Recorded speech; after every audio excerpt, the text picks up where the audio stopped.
Welcome to The Launch, the podcast sponsored by TandemLaunch, where we talk about tech, startups, entrepreneurship, and everything in between. We give you the inside scoop on building a startup, capital fundraising, the entrepreneurial journey, with both funny and impactful stories. This podcast is for budding entrepreneurs, ecosystem players, industry folks, venture capitalists looking for deals, students considering a career in the startup world, or anyone with a curiosity in deep tech.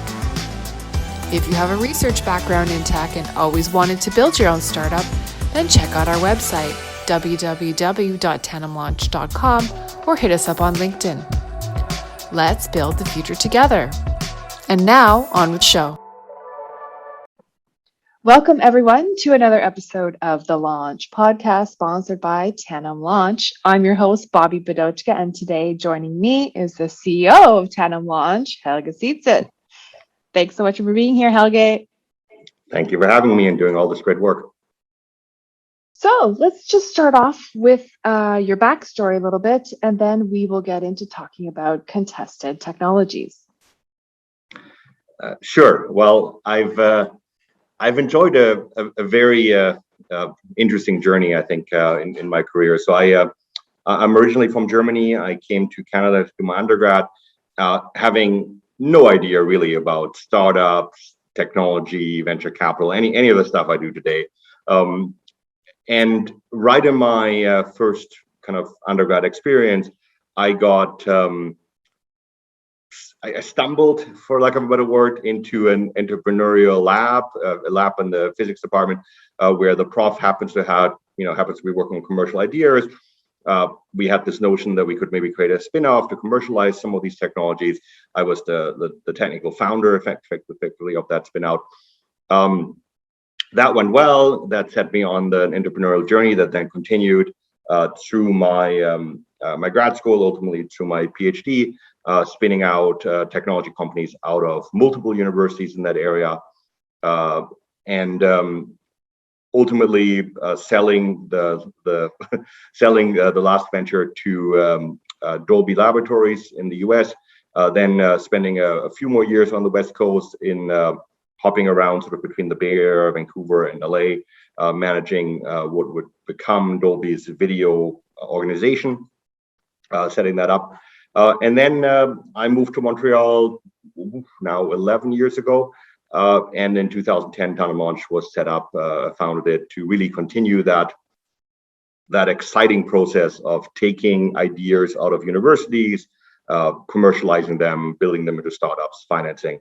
And that's, as you know very well, that's what we do at scale now. Wonderful. Great place to start, and just really a phenomenal experience that you can do some startups while attending university, and I say encourage others to attempt to do the same when possible.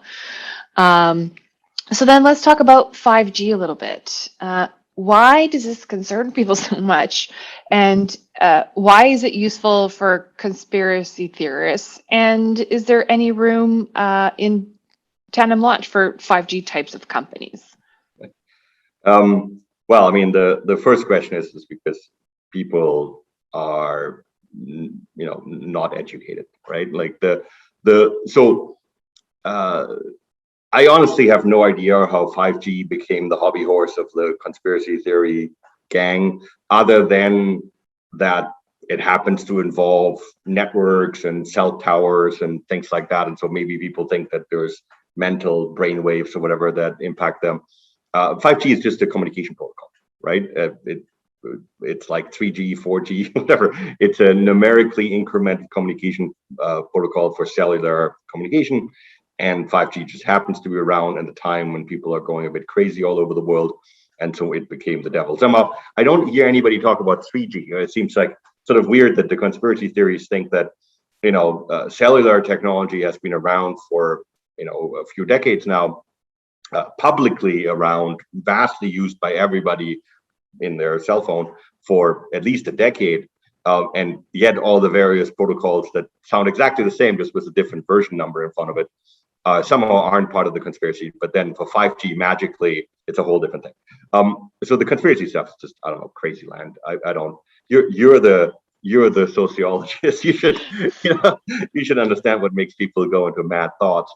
But in terms of whether there's an opportunity for 5G and TandemLaunch, there is, and in fact, many of our companies are pursuing this already, right? So Helge, working on ultra low power wireless communication, has a solution both for Wi-Fi as the sort of in-building standard of choice, and has a solution for 5G or cellular sort of in general for broad area coverage. Same thing, Lattice with their metamaterial antenna has both a Wi-Fi based solution and a 5G solution. So we're actively engaged in this field. The thing is, 5G as a standard is already sort of past the stage where startups can make an impact on it, right? 5G is at this point an established protocol. It is locked in at the standards level. It is being utilized in the world. So the startups of ours that you see operating with 5G as an application are not the ones that are changing or enhancing the protocol, because that's done, that's locked in. They're the ones leveraging the availability of the 5G infrastructure, either by improving that infrastructure like Lattice could, or by leveraging its availability in the way that Helge's backscatter technology would. The real research work on the protocol itself, on the communication, that would be, I guess, the future, 6G, 7G, 8G, whatever naming convention to come up with for the next few tracks. The only, coming back to the conspiracy thing, apart from people being crazy, it's not a conspiracy, but the only concern about 5G has nothing to do with the technology platform whatsoever. It has to do with the technological capability around communication standards, right? So telecommunication, cellular communication is obviously one of those technologies that has significant national security implications, significant data privacy implications, significant industrial espionage implications, and so forth. Yeah. That's nothing to do with 5G. Every Wi-Fi has that same issue, and 3G had that same issue. But as one of the major communication backbones for most countries, that is an issue, and it's not really a conspiracy issue. It's just when manufacturing power, technology power, intellectual property is concentrated on certain companies in certain countries for something that is a vital infrastructure component, then that raises all sorts of concerns. Now, 5G is not alone in this, right? You look at the semiconductor world, right? Like TSMC, in Taiwan is one of the few, kind of mass scale semiconductor capabilities left in the world. And, Taiwan is under continuing, geopolitical threat from mainland China. And so if at some point, there would be an invasion or some other political embargo or military conflict or something, the world is at significant risk of losing its semiconductor access, essentially, right? And so that's just, and there's dozens and dozens of examples like this, right? The UK is just finding out that kicking out immigrant lorry drivers, truck drivers, as we call them here, maybe wasn't the best political decision. And so now they have fuel shortages, right? Like, so there's all sorts of technologies that are relevant to national, I don't want to even say security, but national interest, right? And having ability to get hold of that supply, having an ability to have your own manufacturing capability is in the national interest.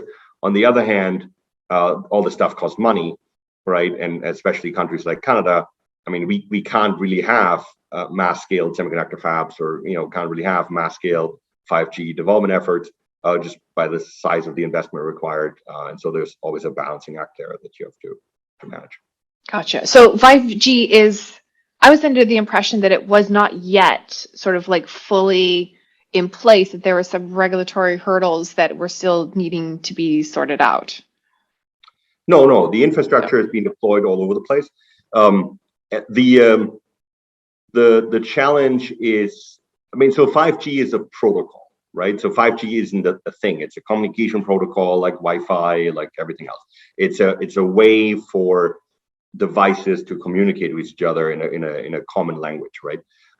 And so when people talk about the 5G ecosystem, they mean more than the protocol. They mean all the other stuff that surrounds that, right? So you need to have cellular towers that can, speak that language and broadcast signal in 5G. You need receivers, you need, repeaters, you need cell phones capable of receiving, you need also the other devices capable of receiving, you need kind of network backbone infrastructure that can utilize the speed of 5G. It does you no good if you have a 5G tower and a 5G capable receiver device when the internet backbone essentially that feeds that tower isn't capable of generating or transmitting content anywhere near the speed that 5G. I mean, it still works, but now you're back to the old speeds, right? You also need applications, right? If you have like gigabit transfer type of capability, you kind of want to have something that makes use of that, right? I mean, you're probably not playing Tetris and utilizing 5G to the fullest. So when people talk about the emerging 5G ecosystem, they mean that whole thing, and that's going to take forever, right? It's going to be constant evolution, but as a working protocol, the world is already full of it. It's going to grow in scale. Okay, so lots of opportunity there. Let's talk about SPAC. So what is it? What's the deal with SPAC? In what ways is it useful, if at all, and how is it different from IPO? So a SPAC is a special purpose acquisition company, which is a fancy name that bankers dreamt up to find a different way to take companies public. So let's start with the root problem. So when you have a privately held company, typically a startup, at some point you want liquidity, right? So your shareholders, whether it's your investors, your employees, your management team, everybody has put time and energy into growing this company, and at some point everybody wants to get paid, right? And historically, the most common mechanism is just to get acquired at some point, but some companies just get too big for that, right? They're too big, or there's no obvious acquirer for them, or the team wants to have liquidity, but doesn't necessarily want to have a new boss. There's a variety of reasons. So when that happens, you try to go public. The problem with going public in the traditional way is that, well, you have to go public. So you have to go to the public market and you have to convince kind of retail investors that your stock is worth owning, and you need to get a banker to list you and kind of pre-sell a whole bunch of the equity that you're floating in the IPO, so that you have a bit of momentum coming out of the gates. And also you have to sort of meet the requirement of the whatever stock exchange you're listing at, right? So those are a whole bunch of hurdles. Many years ago, say about 20 years ago, I remember bankers pitching us reverse shell public listings.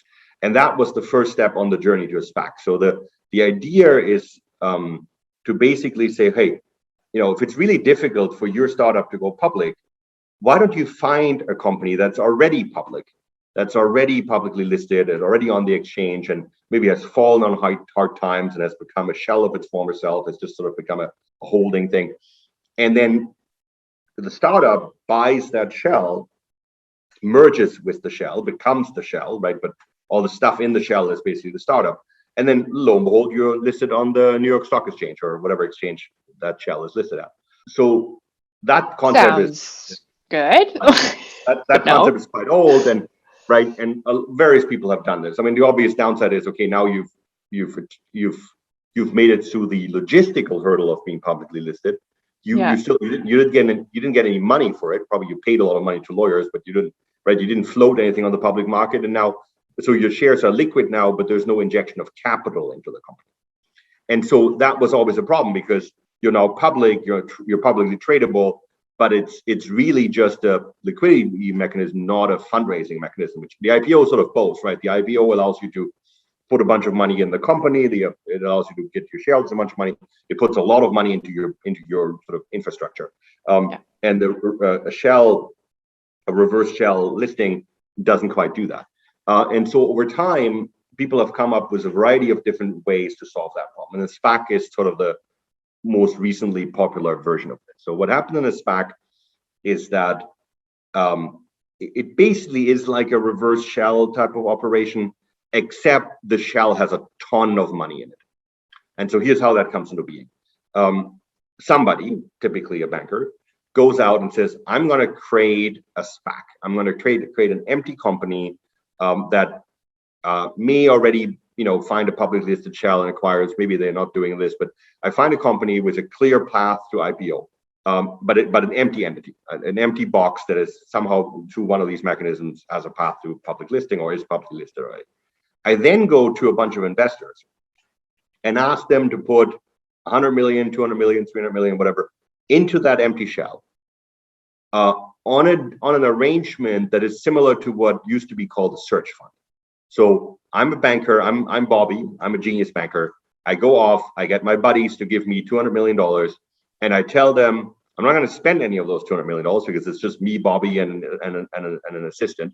But I'm going to find a company that has the following characteristics. It's in this market, it has this much revenue, it has this kind of profile, it has a path to liquidity, blah, blah, blah, blah, blah. And it could make use of $200 million. I then approach that company.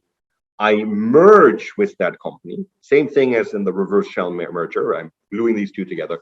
And so now the merger achieves the public listing, but also it brought $200 million into the business, right? So we come onto the public market and we do so with growth capital right on the balance sheet, right? So I'm not using the $200 million to buy the company. I merge for free, and maybe I give some little piece to the management team or something, but I merge for free, and then that money goes on the balance sheet to scale up operations. And for that privilege, you will pay me, Bobbi, 20% typically as the finder's fee of this transaction. And so then the capital structure of that new thing is, 20% goes to Bobbi, the broker, something, I don't know, like 40% or something goes to the investors who put the $200 million in, depending on whatever, ratio of prices are negotiated between in the merger, between the company that you're merging with and the SPAC. And the other 40% are owned by whoever owns that previous the company that you're merged into, right? And then you're publicly listed, you have lots of money on the balance sheet, and you're ready to go. So that's a SPAC. There are lots of variants of this scheme. The basic idea is to get path to public liquidity and money on the balance sheet. You can do something called a pipe. You can do there's a whole bunch of different ways you do this. But a SPAC happens to be popular. So that's what it is. What is it good for? Well, I mean, first order of business, it's good for the guy who gets 20% for arranging the marriage, right? So that's anything that is an acronym in finance is good for the finance person. Now that doesn't mean it's bad for everybody else. There's valid reasons to do a SPAC, and there can be also the benefits for the others as well. But first and foremost, it's the broker who packages up the concept that will make the first win. For everybody else, for the startup, it's a path to liquidity. For investors, it's a way to buy themselves a big chunk of a company. The SPACs were super popular like 9 months ago or something, like just before, more than that. A year ago, before the end of 2020, suddenly there was this massive ramp of SPACs. As totally expected, a bunch of them cratered right out of the gate because turns out the company they merged with wasn't that exciting and the public market just doesn't care. Some made it, some cratered, some kind of limped along. Like with all of those things, like at the end of the day, you can't make a company successful through financial engineering, right? Financial engineering can unlock some of the value, can allow liquidity of some of the value, but at the end of the day, the business actually has to work. And this is often the challenge with these kind of transactions. The business is in trouble, the business is not viable, then no amount of listing it publicly or injecting money or doing a SPAC is going to help you. But there could be a case where that is something good to do, but yeah, absolutely. It's really not about the structure of the SPAC. It's about whether or not the company is interesting to people or not. Yeah, the questions you have to ask yourself is, so one, is your business viable? Two, does your business benefit from a large amount of extra money on the balance sheet, right?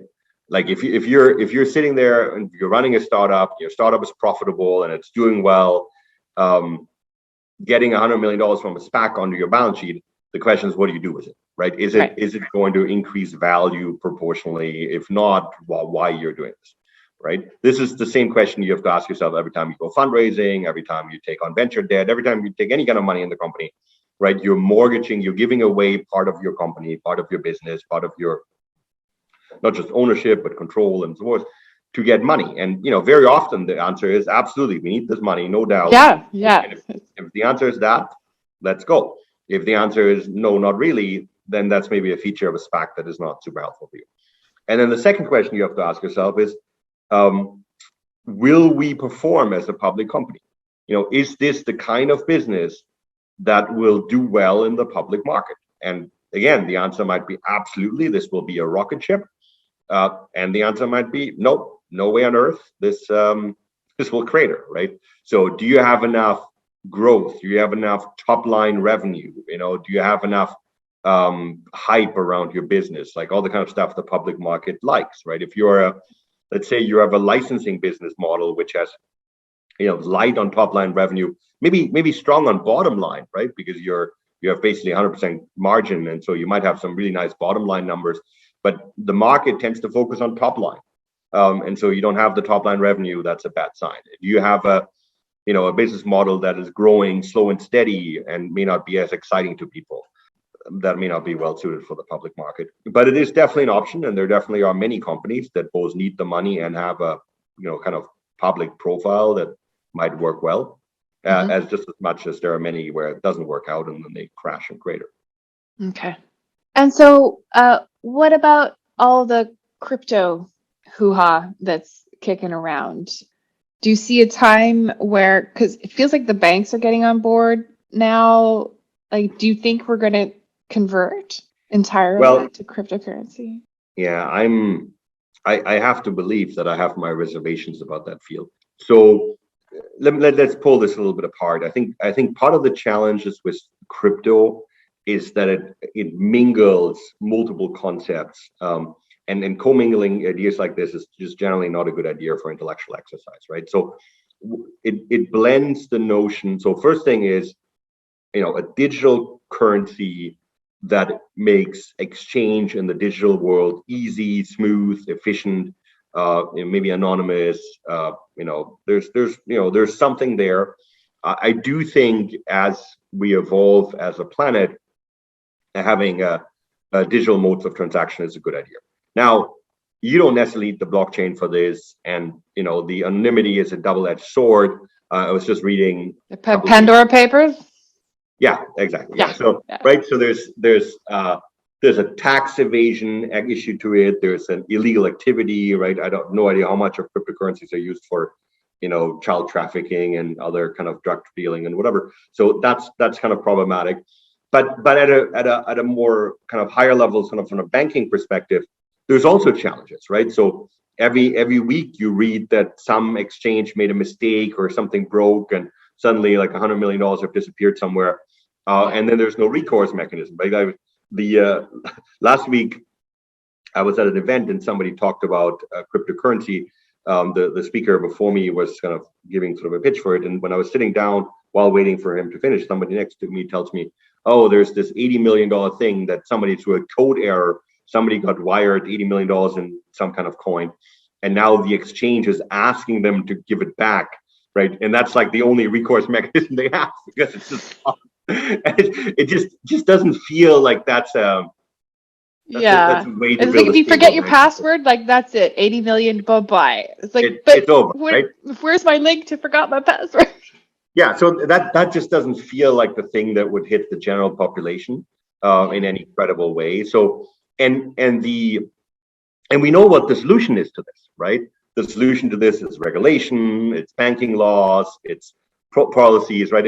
If my bank makes a mistake and wires a chunk of money out of my bank account, like most of the time I won't even notice, because they'll just, flip a bunch of switches and then money is back. If I notice, right, I see it on my statement, I'll call them up, and there's 10 layers of protections built in that, it's virtually impossible for me to lose money in my bank, right? Short of like a global economic collapse. I mean, even then, there is all sorts of, backstops and safety nets and what's. And so for the average person, that seems like a thing that we have evolved into for, hundreds of years to have, right?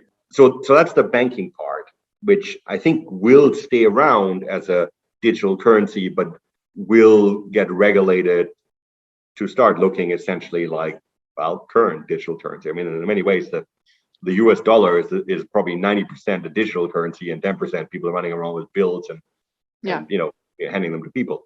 The separate part for it is the blockchain sort of backbone underneath it, the ability to do trustless transactions and have continuous authentication and bookkeeping essentially in the chain. That's a really cool concept, and that can power a lot of technologies, not just cryptocurrency. The challenge with it is that it was designed by somebody without any regard whatsoever for the environmental and economic impact, right?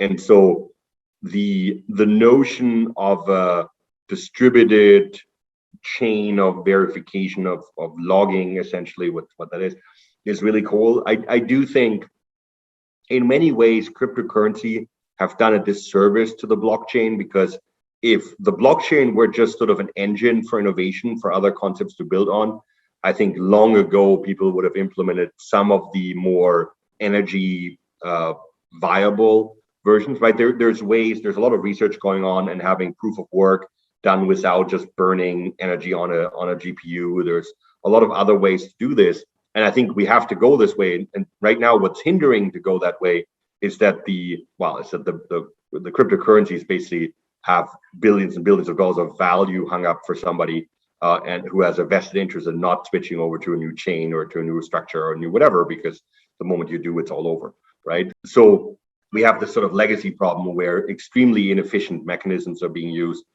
that consume an insane amount of power, have an insane amount of economic impact. Much of the chip shortage we talked about earlier is in part of the result of people buying GPUs all over the place to do big compute centers to compute proof of work operations for crypto mining. That doesn't feel like the right thing to do. That feels like kind of the early days of the automotive industry, where the internal combustion engine was just horribly inefficient, and people started associating the black smoke coming out of the car with like a cool feature, and I have a powerful car because it smokes a lot. We seem to be in that stage, and environmentally that sucks. And also I think geopolitically that's not sustainable. We just saw last week or the week before China basically clamping down on the entire cryptocurrency sector. It was a baseball bat basically, and there will be other countries like this that can't sustain the environmental and economic impact of the mining part. Forget the cryptocurrency. China also has issue with the digital currency part, but separately from that, you can't have that much power consumption basically for basically ledger keeping. Yes. Okay. So then the next one is, let's talk about NFTs. So what's the deal with NFTs? And do these have the same type of environmental or economic issues?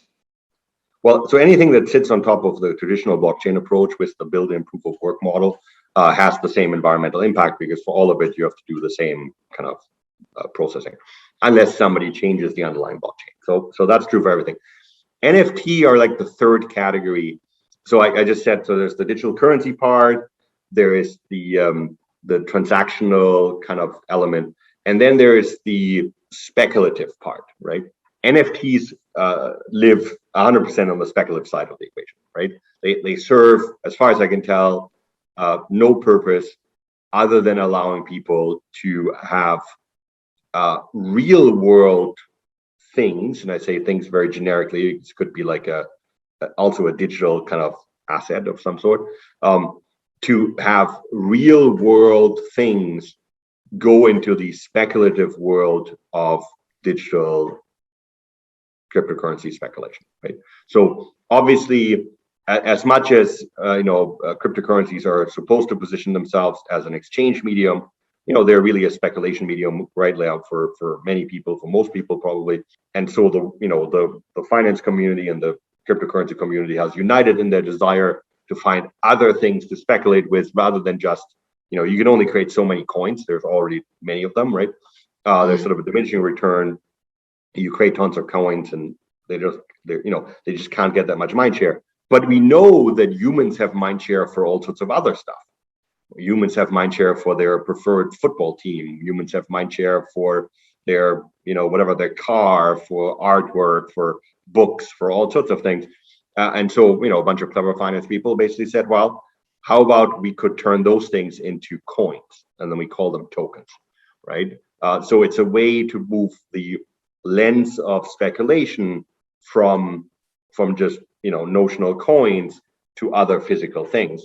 That one, for the life of me, I can't figure out what the purpose is other than speculation, right? It's not like cryptocurrency itself, where at least you could argue there's an economic exchange medium and a transactional capability. But for NFTs, I don't know what the other purpose is other than. I mean, for what I understand, it does make sense, say, for those folks who say are digital artists, for example, is the best example I can come up with, where they don't actually paint on a canvas. They do all of their art digitally. And in order to not have it stolen, or, it's hard to keep, it's hard to keep that train in the station, or keep that in the box, and still get the credit.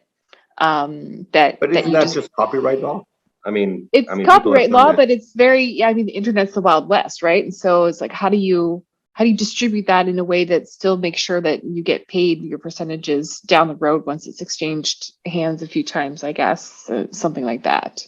Yeah, but so copyright law has been around for a long time, and while it definitely has issues in its sort of details, it has been used very successfully by lots of people to monetize, like somebody sketches Mickey Mouse on a piece of paper, that's been monetized in digital form by Disney for, a long time, decades.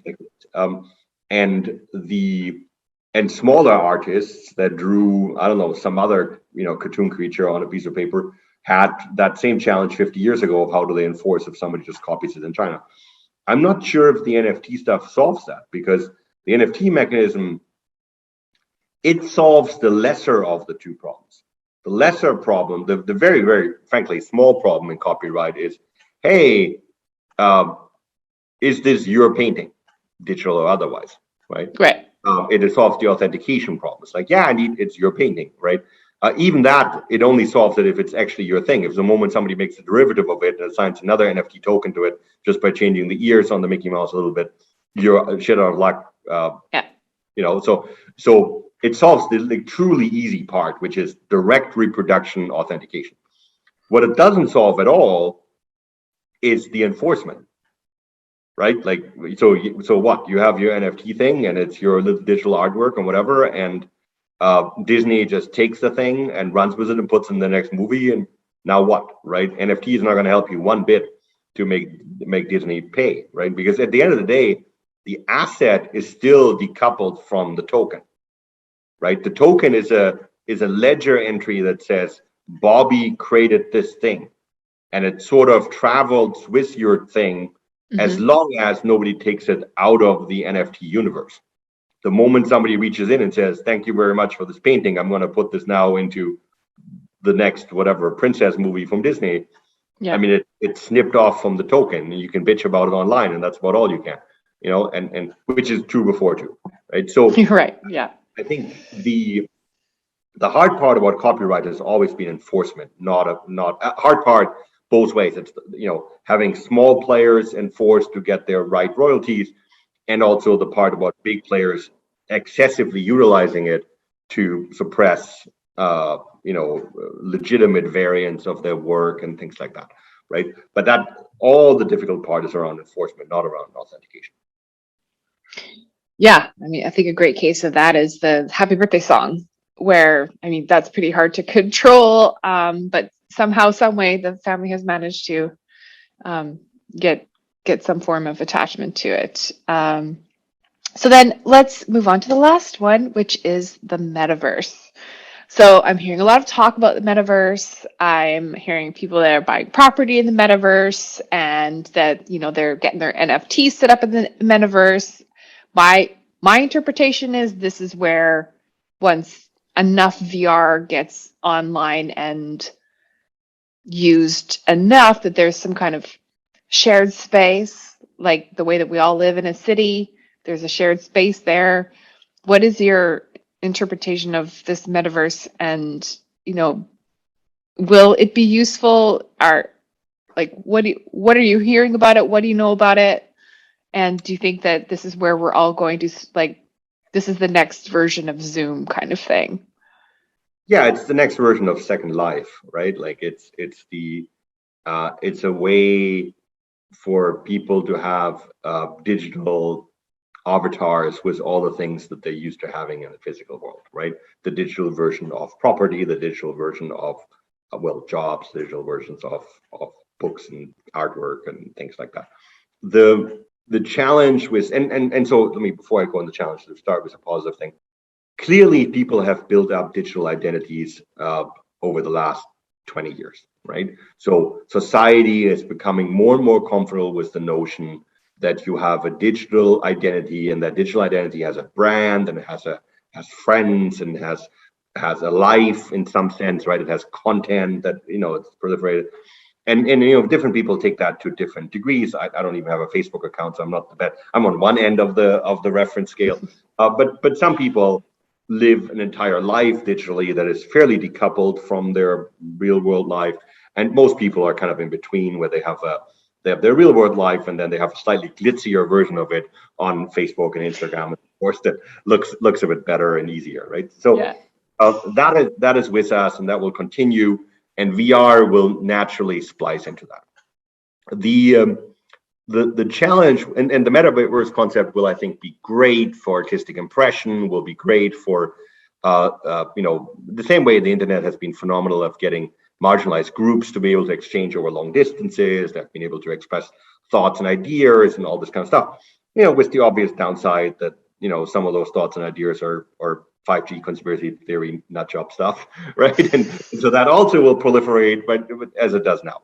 So that's all the good news. The challenge with the metaverse notion, so what metaverse adds to this is to say, well, all that's already happening, but there should be a genuine lifelike mapping, right? So there should be a virtual environment that actually has you, Bobbi, or at least an avatar closely resembling you in it, and a house that you digitally live in that sort of resembles your house, not in the sense that it visually resembles your house, but economically resembles your house. Because if in the limit, if everybody lives in the metaverse and your real life job makes you X dollars and therefore allows you to buy this property or do that stuff or live in that apartment, well, in the limit, your metaverse thing won't be this escapist fantasy where you're a billionaire.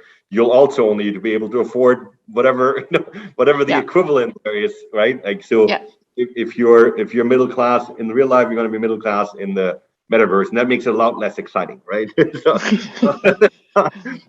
so that's part of the challenge. Is that I think people use the internet in this sort of Second Life mentality for really two very distinct ways. There is the mapping of the slightly nicer version of your life into the internet. That's Facebook, that's Instagram, it's you, right? It's just you with some filters, you with some carefully curated snippets of your life. It's your life, but you're adding a layer of kind of, gloss code on it. And then there's the hard escapist kind of view, which is I am somebody on the internet, and I use this extremely broadly around, whether that's on forums or in video games or whatever. I'm somebody in the digital world that is completely different from me, right? And this is where I think the metaverse will struggle, because the people that are excited about VR, I suspect, live largely in that second category, or desire the aspects of that second category. But the people who want to monetize the metaverse live largely in the first category, right? They want to sell you property and sell you bicycles and sell you cars and sell you experiences and sell you all sorts of stuff, right? Not just your like fantasy kink thing that you want to live out there. They're going to sell you that too. Somebody will do that too, but clearly already are. But that's not where the mega money comes in, right? The metaverse sort of mega dream is that we create a second economy that has the same, similar economic scope as the real life economy. But that by definition requires broad buy-in. And if you have broad buy-in, you're going to work a middle class job in your middle class apartment, grinding along in the digital universe. And that just doesn't feel as exciting as I think what a lot of people think about for VR. Yeah. And I just imagine, like, even if, say, we were working, like having a meeting at TandemLaunch, if we're going to go have a meeting in the metaverse with all of our avatars sitting around a digital boardroom table, that means that we're all sitting at home or somewhere with goggles and a remote in our hands for literally hours and hours throughout the day. Like if things exist there in the way that they exist here, this is a lot of laying around with goggles on your head. Yeah, the limiting direction is either like the fat people in there, like floating chairs on the Wall-E movie, right? That just sit there, goggles on, or the Matrix, where you just jack right in and just don't even wake up anymore, right? Yeah. We obviously a bit far away from either of those technical capabilities. We still need to actually eat and drink and do things, and but I also think humans have needs that require physical interaction. As much as it might be gratifying to live out sort of in a fantasy world, again, it's in the camp of living out fantasies. Nobody fantasizes, as much as I love our team, nobody fantasizes about a meeting about budget planning with the TandemLaunch team, right? Physically or in real life, right? And so the stuff that you crave is the social interactions, but even at a more fundamental level, it's human relationships. It is a relationship with your children. It is finding a partner, all of that is kind of difficult in the digital sphere, right? Like very difficult. I mean, short of sort of a true matrix-like plugging in where everything is controlled by that,